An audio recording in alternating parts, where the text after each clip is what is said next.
ధాన్యం కొనుగోలులో ఫెయిల్, పల్లెలు పట్టణాల అభివృద్ధిలో ఫెయిల్, భూముల ధరలు పెంచడంలో ఫెయిల్. మరి దేంట్లో పాస్ అయిండు? ఎటుపడితే అటు ఒర్రుడు, దేవుళ్ళ మీద ఒట్లు పెట్టుడు, అబద్ధ వాగ్దానాలు చేసుడు.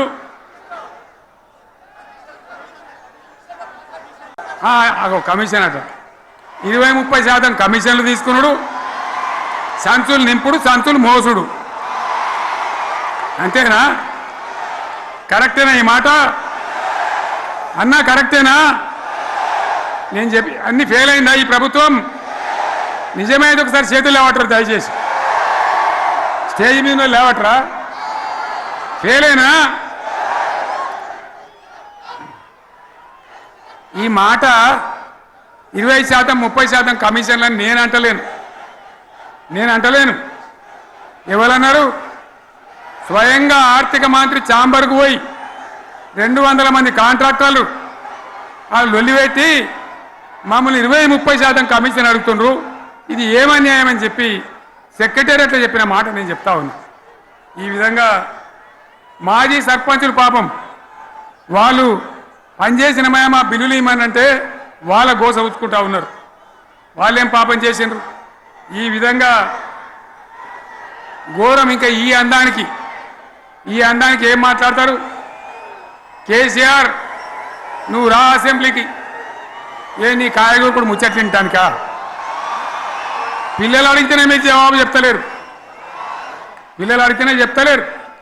ఉన్నట్టు నిలబెడితే ఆ ఆర్థిక మంత్రి అసెంబ్లీలో లేచి 20% కమిషన్ తీసుకుంటాను కేటీఆర్ మాట్లాడితే ఆయన లేచి భుజాలు తడుముకుంటాడు. నీకెందుకయ్యా బాధ? నువ్వు తీసుకుంటేనే నీకు బాధ ఉండాలి కదా. లేచి పేదలు ఉల్లి పెడతా ఉన్నాడు ఆయన అసెంబ్లీలో.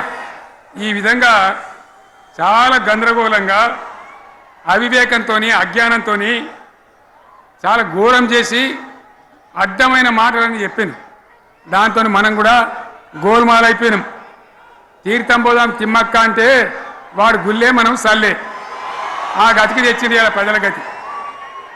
మరి మనం కూడా ప్రజలు కూడా ఆలోచన చేయాలి. ఆవేశం కాదు. గాడిదలకు గడ్డేసి బలరకు పాల్పడితే వస్తాయా? మరి ఇప్పుడు ఏం చేయాలో ఆలోచించాలి. ఓ తమ్ముడు అన్నాడు హైదరాబాద్లో, ఆయన ఇల్లు కూడా కొడితే, కేసీఆర్ అన్నా యాడున్నావు, నువ్వు రావాలి. కత్తి వాంచేతలు పడితే యుద్ధం నన్ను చేయమని పడుతుంది. అంతేనా? ఇది కూడా విచారించాలి ప్రజలు. మీకు అర్థం కావాలని నేను చెప్తా ఉన్నా. అందుకే